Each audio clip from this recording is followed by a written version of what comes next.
A les expenses de quines siguin les acceptacions de les al·legacions, un el POUM del tot inacceptable. Tant és així que hem presentat al·legacions, diguem-ne algunes de caràcter d'interès general i d'altres més específiques. D'entrada, les al·legacions que hem presentat d'interès general van en la línia de que és un POUM que s'ha vist o s'ha demostrat que és perjudicial per a la ciutadania i per a l'empresariat,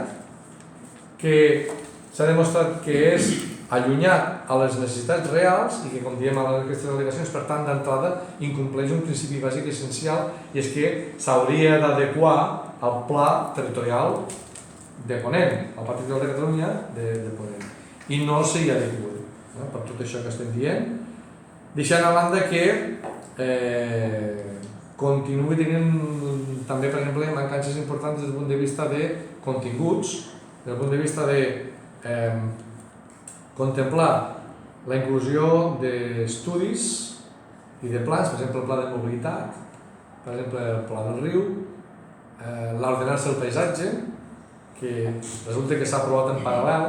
i nosaltres considerem que això és un error, o per exemple els estudis de l'impacte